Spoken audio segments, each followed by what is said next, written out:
जय माता दी शेतकरी मित्रांनो आणि भगिनींनो, 15 जुलै 2026 म्हणजेच बुधवार आपल्या विदर्भामध्ये आपल्याला सकाळीच असे हलके फुलके दाट ढग दिसणार आहे आकाशगंगेवर आणि लगेच सूर्यदर्शन आणि ऊन आणि गरमी हलकीची हवा रात थांबत वादळी हवा. कारण का ही जी वादळी हवा आहे इराक, इराण, अफगाणिस्तान, पाकिस्तान मार्गे डायरेक्टली आपल्या विदर्भामध्ये महाराष्ट्रभरामध्ये हवा फिरत आहे आणि हलकीशी हवा रात थांबत वादळी हवा राहणार आहे अशी परिस्थिती शेतकरी मित्रांनो. आणि ढगांची जी दिशा आहे, ढगांची दिशा पश्चिम दिशेकडून पश्चिम दिशेकडे कडून आपलं पूर्व दिशेकडे ढगं सरकत आहे. पण आता सध्या मान्सून वीक आहे. मान्सून यंदा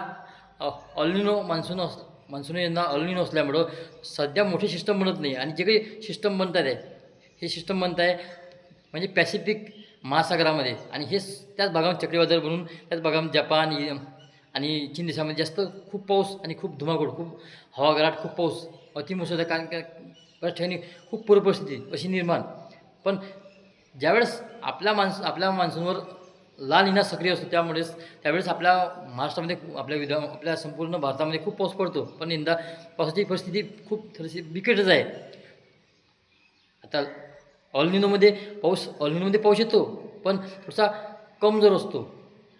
सिस्टम कमजोर, ज्यावेळेस सिस्टम बनत असतात त्यावेळेस खूप पाऊस देतो आणि सिस्टम कमजोर झाली की पाऊस पुन्हा कमी पडला जातो अशी परिस्थिती शेतकरी मित्रांनो.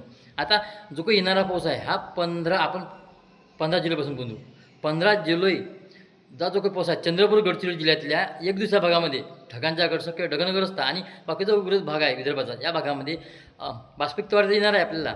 पश्चिम दिशेकडून बाष्पिक वारे येत जाणार, त्याच्यामुळं ढगांची निर्मिती आपल्याला 14 जुलैच्या तुलनेमध्ये 15 जुलैला ढगांची निर्मिती थोडी आपली जास्त दिसणार आहे. आणि हा जो पाऊस आता येणार आहे आपल्या भागाकडे 17 जुलैच्या जवळपास, हा पाऊस जास्तीत जास्त विदर्भाच्या पूर्वी जिल्ह्यातच काय भागात चंद्रपूर गडचिरोली 15 जुलैला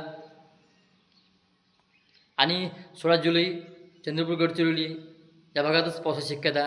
17 जुलै बुलढाणा, वाशिम, यवतमाळ, वर्धा, चंद्रपूर गडचिरोली, भंडारा, गोंदिया या काही जिल्ह्यामध्ये, नागपूरच्या या पुढच्याच भागामध्ये पावसाचा सटीक नाही आहे. पण तरी काय भागात ढगांचा गडसं हलका ते मध्यम पाऊस या पद्धतीची परिस्थिती.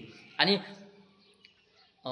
18-19 आता विदर्भातल्या बऱ्याचशा भागामध्ये जे जिल्हे आहे सगळ्या जिल्ह्यामध्ये पावसाची शक्यता 18 आणि 19 तारखेला. आणि जो विदर्भातले पश्चिम जिल्हे आहे या जिल्ह्यामध्ये तुरळक भागामध्ये म्हणजेच 17, 18, 19च्या दरम्यान विदर्भातल्या पश्चिम भागातसुद्धा पाऊस आहे. पण हा पावसाची जी व्याप्ती आहे हे एकदम कमजोर आहे. बाष्पिक वारे अरबी समुद्रातून येत आहे इकडे, पण बंगाल कोणतं सिस्टम नाही आहे. सिस्टम जर बनलं तर काय होते, हे सिस्टम अरबी समुद्रातलं बाष्पिक वारे जलद गतीने खिचतात आणि जलद गतीने खिचल्यानंतर बाष्पाचा खूप पुरवठा होत असल्यामुळं आपल्या विदर्भामध्ये सुद्धा बऱ्याच ठिकाणी मध्यंतर जोरदार पाऊस पडत असतो.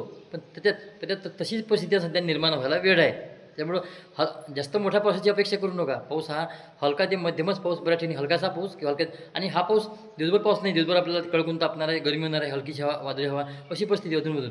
आणि जे काही आता हवा आहे ही हवा फक्त 15 जुलैपर्यंत हवा जास्त राहणार आहे. 16-17 जुलैला हवा राहणार आहे पण थोडी कमी होणार आहे, कारण का बाष्पाचा जास्त पुरवठा होणार आहे आपल्या मध्य भारतामध्ये. व्हिडिओ थोडासा मोठा झालेला आहे, कारण का शेतकऱ्यांना सविस्तर माहिती मिळायला हवी, त्याच्यामुळं व्हिडिओ थोडासा मोठा होत आहे. तुम्ही समजून घ्या शेतकरी मित्रांनो. पावसाचं वितरण आता तसंच होणार आहे. आणि शेतकरी मित्रांनी आता तणनाशक मारण्याचं काम बंद करून घ्या. तणनाशक मारू नका आणि जमिनीमध्ये ओल राहिली नाही. आणि आता जे आपले जे जे पिकं आहे ह्या पिकांना खत द्यायचं काम आहे. त्याचं आता खतसुद्धा देऊ नका. आता खत द्याल तर आपली चूक होणार आहे खत जर दिलं तर. त्यामुळं आता खत देऊ नका, थांबून जा. पण त्या पावसाची वाट बघा. त्यांना पाऊस आल्यानंतरच खत देण्याचा निर्णय घ्या तोपर्यंत. आणि आपला जो हवामान आहे, तुम्ही आपल्या हवामानात लाईक नका करू, तुमची मर्जी. पण आपलं जे चॅनल आहे विदर्भ रत्न हवामान, हे चॅनल सबस्क्राईब तरी करून घ्या. सबस्क्राईब करून बेल आयकॉनला क्लिक करून घ्या. प्रत्येक वेळी मी आपल्याला हवामान देण्याचा मी प्रयत्न करत आहे. आणि 2 लेवलचे ढगं आहे. एक जे खालच्या लेवलमध्ये ढगं दिसतात आपल्याला 2000 किलोमीटर अंतरावर आपल्याला जास्त जलद गतीने धावतात दिसतात काही ढगं 5,500, 5,000-6,000 किलोमीटर उंचावर काही ढगं आहे. ते ढगं धीम्या गतीने धावत आहे अशी परिस्थिती. आता जलद गतीने ढगं आपल्याला काय म्हटलं की अरबी समुद्रातून ज्यावेळेस बंगाल सागरामध्ये कोणतं सिस्टम बनलं, लो प्रेशर एखाद्या सायक्लोन बनलं तर हे अरबी समुद्रातलं बाष्पिकवारे जलद गतीने ओढतो आणि जास्त बाष्पाचा पुरवठा होतो अरबी समुद्रातून आपल्या मध्य भारतामध्ये, महाराष्ट्रभरामध्ये, मध्य प्रदेशामध्ये, बऱ्याचशा भागामध्ये. त्यामुळं पावसाची क्रियासुद्धा वाढत असते. पण सध्या त्या पद्धतीची क्रिया होत नाही आहे. पण तरी पण आता 15 जुलैपासून मुंबई, पुणे, कोकण, गोवा, सिंधुदुर्ग, रत्नागिरी या भागामध्ये पावसाच्या हालचाली थोड्याफार होणार आहे. आणि हाच पाऊस विदर्भातल्या पूर्व जिल्ह्यामध्ये भंडारा गोंदिया जिल्ह्यातल्या काही काही भागामध्ये पाऊस शक्यता पण आहे. आपल्याला 14 जुलैच्या तुलनेमध्ये थोडंसं 15 जुलैला ढगांमध्ये थोडीशी वाढ दिसणार आहे. पण हवा अशीच आहे, वादळी हवा. व्हिडिओ बघता लाईक करा नका तुमच्यामध्ये. आपला 5 मिनिटाचा व्हिडिओ झालेला आहे. थोडासा माहिती शेतकऱ्यांना सविस्तर माहिती द्यावं लागते, त्यामुळं हा थोडासा व्हिडिओ माझा थोडासा मोठा झाला आहे. आणि आजचा पहिलाच व्हिडिओ आहे हा, की थोडा मी हा व्हिडिओ माझा थोडासा मोठा झालेला आहे. व्हिडिओ बघत चला, लाईक करा नको तुमच्यामध्ये मित्रांनो.